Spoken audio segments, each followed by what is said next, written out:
Estamos aqui mais uma vez no nosso Café com História e Conteúdo, uma ideia muito legal que foi apresentada pela minha esposa, Grazi, que sugeriu isso, e a gente fez o primeiro lá, né, com o nosso vereador Vinícius Parracho, e hoje a gente está aqui com nossa pré-candidata a vice, Zânia Alcântara, e vou contar uma coisa para vocês, se vai ter conteúdo e história, vai ser esse de hoje, porque a história dessa jovem menina é uma história belíssima. Não foi à toa que a gente foi buscar ela para compor a chapa com a gente, né? Fizemos isso por dois motivos. Primeiro, para já dar um recado para a velha política que a gente não veio para compor com nada que não é correto. E segundo, porque a história dela é muito bacana, é muito linda. É uma menina, né, nascida em Santa Cruz Cabrália, de família originária de Santa Cruz Cabrália. E à medida que eu fui conhecendo mais a Zânia, né, fora do ambiente de trabalho, em conversas que eu estou conversando com ela há muito tempo, para mostrar para ela a importância da participação dela na política de Cabrália, até que me veio à luz um dia, falei, gente, não tem opção melhor para compor chapa comigo do que uma garota do perfil da Zânia, né? Tem uma história muito linda, uma família muito bacana, uma família muito raiz, uma história de superação pessoal que vai surpreender a todos vocês, tá? Então, é isso aí. Estou aqui com a nossa convidada. Zânia, sinta-se à vontade para se apresentar. A gente tem uma caminhada longa aí até outubro e depois, se Deus permitir, a gente tem uma caminhada de muito trabalho de 2025 até 2028, porque tá terrível, né? A situação do nosso município a cada dia pior. Eu acho que eu pessoalmente nunca vi Santa Cruz Cabrália tão feia, tão largada, tão abandonada, sobressaindo ainda as belezas naturais, né? Que Deus beneficiou muito Santa Cruz Cabrália na beleza natural, e a gente precisa melhorar essa cidade. Verdade. Mas, palavra com nossa vice, pré-candidata a vice. Oi, gente, como ele falou, me chamo Zânia, nascida aqui em Santa Cruz Cabrália. Para mim, né, foi um motivo de muita alegria poder estar caminhando com você, representar a Cabrália, né, junto com você. Eu nasci aqui nessa cidade, então meu amor por Cabrália é muito grande. Nasci em Mata Medonha, depois fui morar em Santo Antônio, morei em Sapolândia, depois mudei para o Guaiú novamente e depois fui morar em Campo Verde. Morei por muito tempo em Campo Verde, né, um bairro onde eu tenho muito amor pelas pessoas, né, que lá habitam. E como você falou, agora nessas caminhadas que a gente está fazendo, a gente está mais presente na Orla Norte, mais presente no bairro Campo Verde, e a gente vê o abandono, né, que a nossa cidade, os nossos bairros, a nossa comunidade tem sofrido. Zânia, conta para mim um pouquinho aí da sua história, como é que foi sua infância, porque eu fico imaginando assim, é um privilégio, né, nascer na Mata Medonha. Eu sou tão apaixonado por Mata Medonha. Ontem eu estive lá, essa semana, quer dizer, eu estive lá com a turma de lá. É um dos lugares mais belos que eu acho que esse Brasil tem. E como é que foi isso, nascer na Mata Medonha, crescer no Santo Antônio, depois vir para Sapolândia, depois voltar para o Guaiúpa, enfim, e compor o time de futebol do Campo Verde? Porque dessa história a gente vai falar dela também daqui a pouco. Mas como foi isso? Me conta aí. Então, eu nasci na Mata Medonha, fiquei esse período, né, do meu nascimento e até 1 ano de idade entre Mata Medonha e Santo Antônio. Após esse período eu vim morar em Sapolândia, a minha mãe trabalhava na feirinha ali na Sapolândia.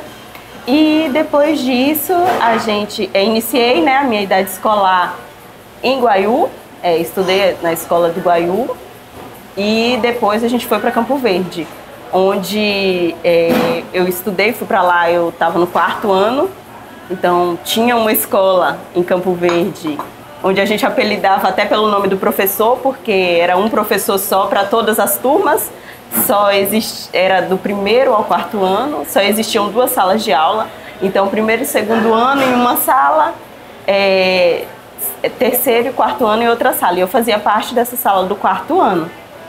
E foi lá que eu comecei, né, a estudar, a participar do time de futebol, a conhecer outras pessoas, me levaram também para a igreja, foi no Campo Verde, que eu sou cristã. Então, as primeiras famílias que me levaram para a igreja tá lá em Campo Verde, né, estão lá até hoje. Então, foi lá que eu comecei também nessa caminhada e eu não saí mais. Fiquei em Campo Verde até os meus 26 anos. Então, eu precisei do transporte público, do transporte escolar, né? Porque depois eu tive que descer para o Victorino para estudar. Estudei no Colégio Nélio Sambrano, terminei meu ensino médio no Colégio Terezinha e sempre com desejo de estudar. Porém, a nossa cidade, como você sabe, não nos proporciona. Para mim, que fui criada sem esse subsídio, sem esse apoio financeiro para custear os meus estudos, eu sempre sonhei, mas o que eu fazia? Eu fazia um curso técnico que era oferecido de forma grátis, eu fazia um curso profissionalizante que era de baixo custo, até ser instalada uma sede, né, um polo da Universidade Federal aqui. E aí, quando nesse período eu já era mãe, então meu filho ainda estava muito pequeno, eu tive que aguardar um pouco, né? Ele crescer, se tornar mais independente, para que eu pudesse, né, prestar o Enem, fazer a prova do Enem, para concorrer a uma vaga na Universidade Federal. E foi isso que eu fiz. Quando meu filho tinha 3 anos, o meu mais novo, eu fiz a prova do Enem. E fui de primeira, né, na primeira prova que eu prestei, eu já fui selecionada para a Universidade Federal. Foi onde eu terminei, né, fiz o meu curso, graduei em Matemática, Computação e Tecnologia. E logo após, né, eu já emendei com a especialização também no curso de Matemática e Ciência, Educação para a Equidade no Ensino de Matemática e Ciências. Cara, que coisa fantástica. Bom, saindo aí da infância, eu imagino que deve ter sido uma infância muito deliciosa, porque não obstante um lugar, se um lugar que estava começando, um lugar de muita pobreza, para criança, terra, as brincadeiras infantis que hoje dificilmente você vê, deve ter sido uma infância, eu imagino, bastante feliz, né? Não obstante a dificuldade que eu sei que vocês passaram, que você já me contou, mas aí você, pronto, adolescente. Como é que foi essa mistura da adolescência, porque você casou muito nova, você me falou, da adolescência com futebol, com estudar, como é que você conseguia? Na verdade, até hoje eu me divido, né, em várias funções. A mulher tem essa facilidade, né, de se dividir. E eu participava, assim, em todas as oportunidades que eu tinha de participar de grupo de dança quando eu era ofertado, quando eu era oferecido pelo município, de participar de oficinas, cursos de bordado, o futebol em si, e sempre me dediquei aos estudos. Graças a Deus, os meus professores estão aí, né? Acredito que muitos estão me vendo, né? Quem foi meu professor no ensino fundamental 1, 2, né, aqui em Cabralha, no ensino médio e na universidade, acredito que eles estão assistindo agora e vão se lembrar com certeza. Entendi. O estudo é tudo, né? Sem estudo fica tudo muito mais difícil.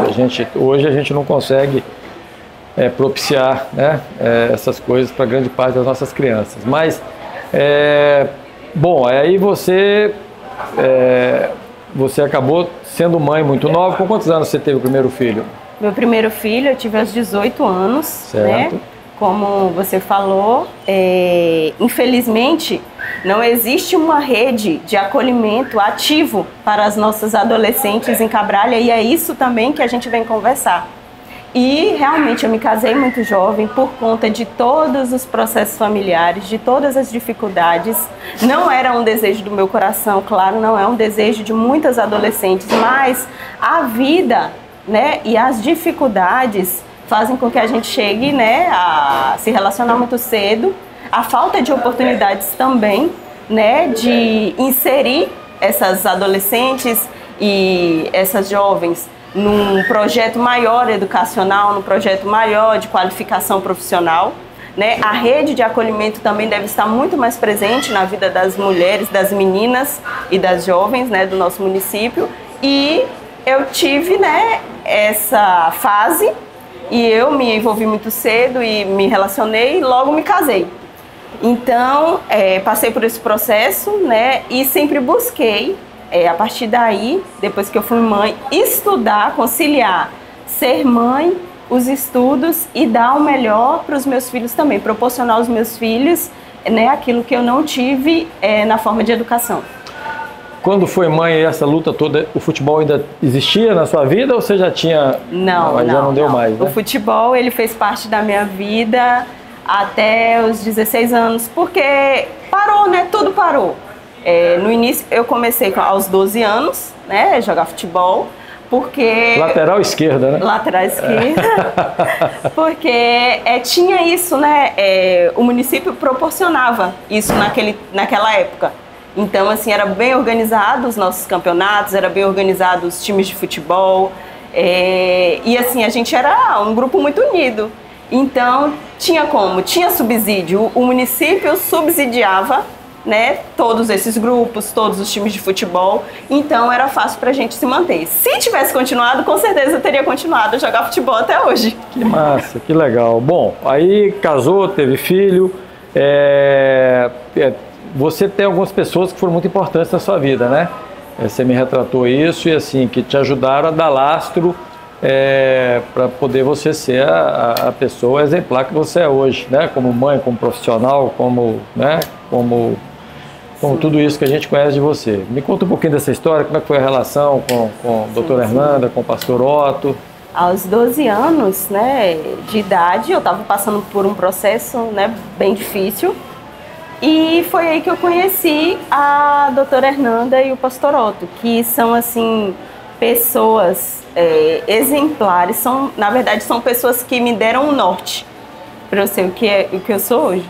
Na verdade, foi seguindo o exemplo deles e a orientação deles, que sempre foi igreja, sempre foi os princípios cristãos, o estudo, a vida íntegra, a vida profissional, sempre em primeiro lugar. E tem algo que o pastor Otto, a doutora Hernanda sempre me ensinaram, é que sirva, né? A Bíblia fala isso, que quando a gente trabalha para alguém, quando a gente serve, quando a gente é funcionário, né? Como a gente está enfrentando esse novo desafio de ser funcionário, né, público, de ser funcionário de Cabralha, do povo de Cabralha, eu sempre aprendi a servir como eu sirvo ao Senhor, como eu sirvo a Deus. Não é questão de querer aparecer, de querer ser melhor que ninguém, mas quem conhece a palavra de Deus sabe que quando a gente está a serviço de algo, a gente tem que dar o nosso melhor e a gente tem que fazer como se fizesse para Deus. Legal, porque nessa fase aí, teve uma fase da sua vida que você foi uma funcionária do município na pasta da assistência social, não foi isso? Como é que foi essa experiência? Sim. O que você aprendeu? O que você reporta que existia, que já não temos mais? Onde a gente pode melhorar? Se você fosse hoje nossa secretária de assistência social, qual seria os seus planos? O que você acha que a gente pode voltar? Mas, inicialmente, como foi a sua experiência dentro da pasta? Então, eu entrei, né, na assistência social, né, com a doutora Hernanda, quando ela foi secretária, né, de assistência social. E ela, a primeira coisa que ela me falou foi exatamente isso. Sirva como se você estivesse servindo ao Senhor, né? Faça como se você estivesse fazendo para Deus, né? E para Deus a gente dá o melhor. E para a população de Cabralha a gente também, ela merece o melhor, né? A gente tem que dar o nosso melhor. Então, eu acredito, né, que uma assistência social, um programa, né, o SUAS ativo dentro de uma cidade, acredito que ele deve trabalhar em conjunto com as demais secretarias, né, de acolhimento, de proteção a pessoas, que é a Secretaria de Saúde e a Secretaria de Educação. Acredito que para existir um trabalho efetivo e de qualidade para as famílias, né, em vulnerabilidade, as famílias em violência, deve ser trabalhado em conjunto. Todas as secretarias é uma rede, na verdade, de proteção. Eu acredito que o trabalho da Secretaria de Saúde, dos postos de saúde, na identificação do problema social, na identificação da vulnerabilidade, da violência, né, que a criança, que o idoso, que a mulher, né, está sofrendo, em conjunto com a Secretaria de Assistência Social, na comunicação, na criação de ações, né, que evitem esse tipo de violência, que inibam, né, o violentador, eu acredito que seja muito importante. Então, para isso também é necessário que o município, né, nós que estamos pretendendo esse cargo, que o município dê subsídio que o município dê equipamentos, né, que consigam linkar, que consigam dar a esses agentes da rede condições, né, para que eles desenvolvam um serviço de qualidade com a população. A gente sabe que eles precisam de veículo, que eles precisam de equipamentos para que eles possam fazer uma busca ativa, para que eles possam fazer visita, para que tenha uma equipe volante ativa. Nós, né, como gestores, devemos proporcionar a essa qualidade no serviço para que possa ser alcançado, para que várias famílias sejam alcançadas, né? Para que essas famílias que estejam em vulnerabilidade, para que essas famílias que estejam passando por esse processo, porque não é por querer, né, que uma família passa uma situação difícil, que uma mulher é vítima de violência, que uma criança é vítima de violência sexual, que é forçada ao trabalho, né? Escravo não é porque quer, mas precisa que a nossa sociedade, precisa que a nossa cidade, o nosso município, juntamente com a Secretaria de Desenvolvimento Social e Cidadania, trabalhe efetivamente, né, trazendo a qualidade de vida, trazendo a proteção, trazendo os benefícios, né, que nós podemos proporcionar para essas pessoas. Eu acho isso fantástico, porque se tem uma coisa que eu penso da gestão, até porque eu vi isso em outros lugares, em outros países, que sempre me impressionou de forma muito positiva, se você chegar em determinados países e você tiver num período de aula, um período escolar, e você tiver com uma criança andando na rua, você sofre grande possibilidade de você sofrer abordagem, tanto de alguém da assistência social ou do órgão similar naqueles países, quanto de um cidadão que vai te perguntar o que essa criança está fazendo fora da escola, por que ela está aqui agora. E esse controle, eu acho muito legal isso. A gente tem que criar um mecanismo de controlar, de acompanhar desde o nascimento, né? Nasceu, é um filho de Santa Cruz Cabralha, porque a gente precisa voltar a ter maternidade aqui, certo? Não obstante hoje você poder registrar a pessoa que nasce, a criança que nasce em outra localidade, se registrar como naturalidade de Santa Cruz Cabralha, é importante que a gente tenha o controle desde o período hospitalar. Então tem que nascer em Santa Cruz Cabralha. Então a gente precisa reativar ou criar uma outra maternidade. E a partir daí, as secretarias estarem linkadas para acompanhar isso desde o início. Secretaria de Saúde, inicialmente com assistência social. Kit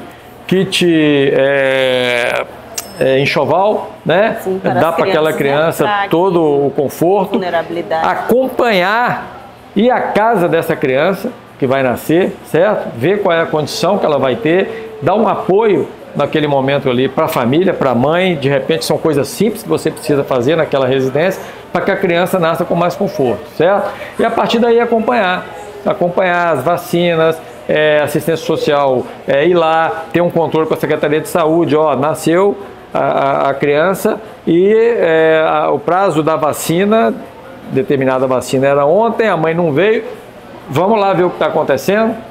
Então assim, a gente tem que exercer esse controle e a partir daí exercer o controle durante toda a infância, né? Acompanhar frequentemente, começou o período, foi para a escola, linkar por que não está indo, por que faltou, os professores e porque inicialmente, antes até da escola, as creches, a criança está com um comportamento diferente, psicólogo, psiquiatra, vamos acompanhar, vamos abraçar cada criança dessa como se fosse o próprio filho da gente.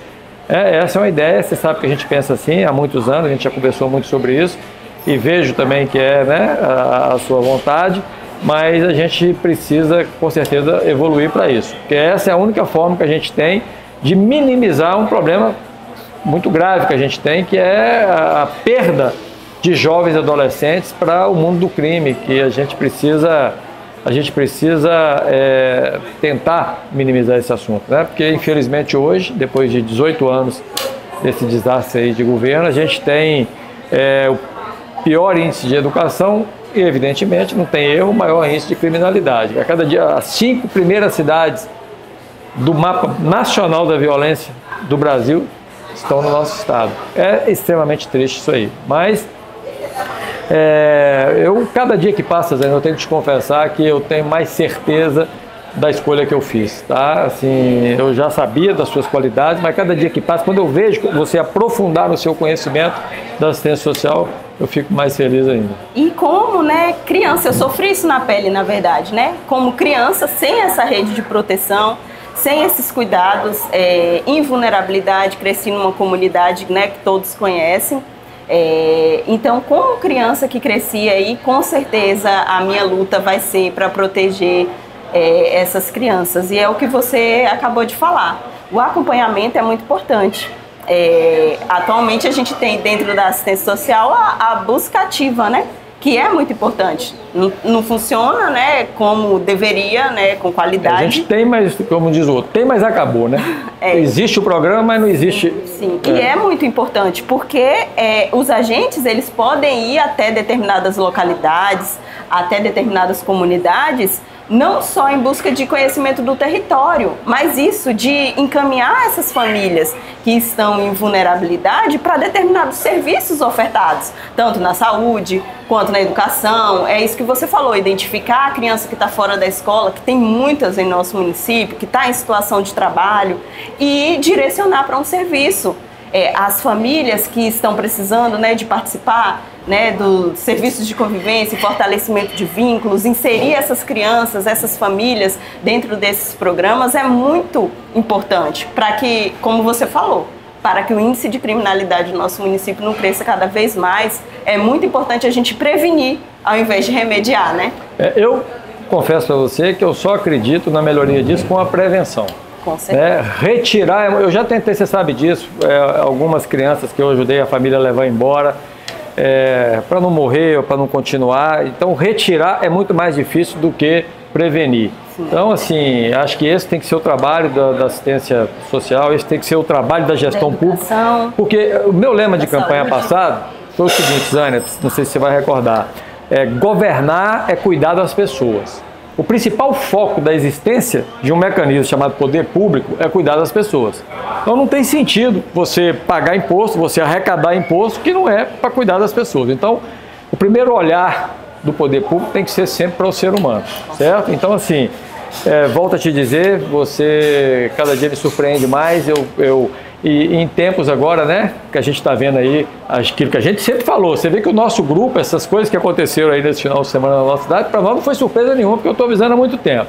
Vão se juntar. Por que vão se juntar? Porque o interesse deles é o mesmo. O interesse deles é se apropriar da coisa pública como se deles fosse. No sentido até de benefícios para uma casta da população que é ligada a eles. A gente não. É muito legal. Exatamente. Isso. E assim, os nossos serviços, eles não devem ser ofertados para um determinado grupo. Exatamente. Eles devem abranger toda a população, toda a cidade de Santa Cruz Cabral, e não é pouca gente que está passando situação difícil, não é pouca gente que está passando por violência, por vulnerabilidade. Então, assim, eu sempre aprendi que é o amor, né? É o cuidado, é isso que você está falando, é o cuidado com as pessoas. Como eu fui criada, né, no ambiente cristão, evangélico, a igreja, né, você vê que a igreja faz muito esse papel, principalmente quando o adolescente já está ali em situação, seja de rua, seja, né, de vício.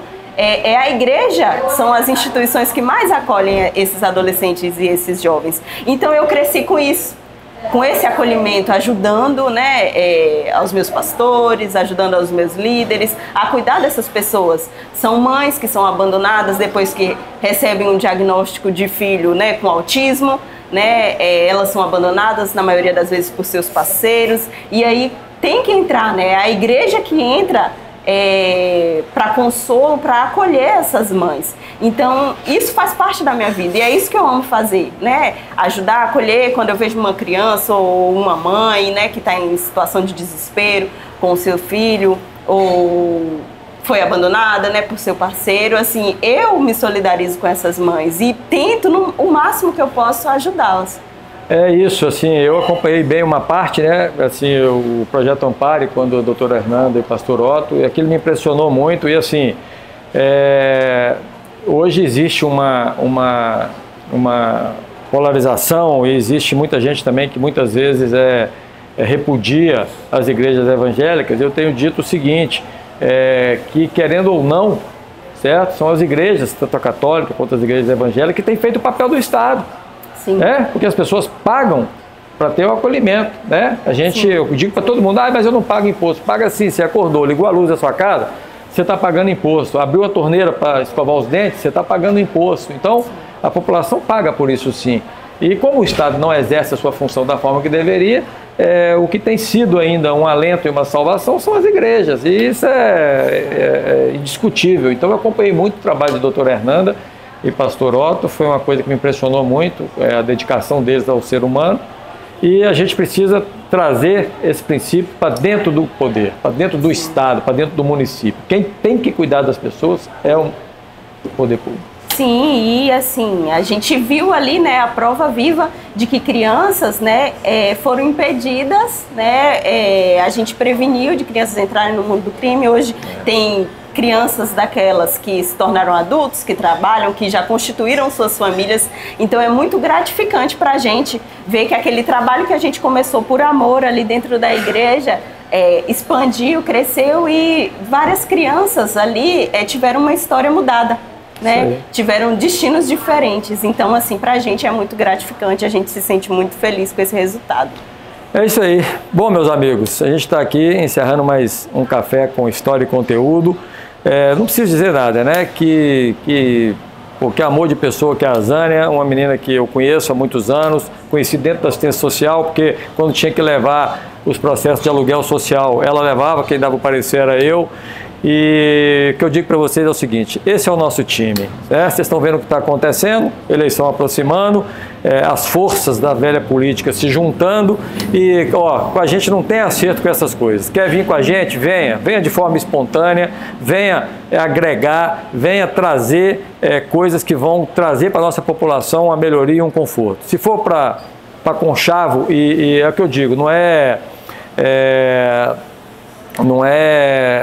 acerto de, vamos juntar, porque a gente tem uma ideia muito boa para ser implantada no município. Seja bem-vindo. Agora, vamos fazer negociata? Amigos, não é com a gente, sinto muito. Estamos aqui com a nossa vice Zânia. Assim a gente vai firme até o dia 6 de outubro e contamos com aqueles que querem o bem da cidade. Fechado? Forte abraço a todos, e é o que eu digo. Obrigada. Estamos avançando, viu? Muito obrigada, gente. Foi um prazer participar desse quadro, né? E estamos juntos para consolidar, né, cada dia mais o nosso time e para construir uma Cabralha muito melhor. Obrigado, Zaninha. Tamo junto mesmo. E para arrematar, a Zânia é filha de uma família extremamente raiz dessa cidade, que é a família Alcântara. Zânia é filha de Mundoca, é sobrinha de seu Filó. E quando eu a escolhi, dentre outras coisas, eu quero dar um recado para a população nativa dessa cidade, que eu os respeito muito. Eu respeito muito quem estava aqui antes de mim, e grande parte do que a gente vai fazer também é por vocês. Forte abraço a todos e vamos para o próximo.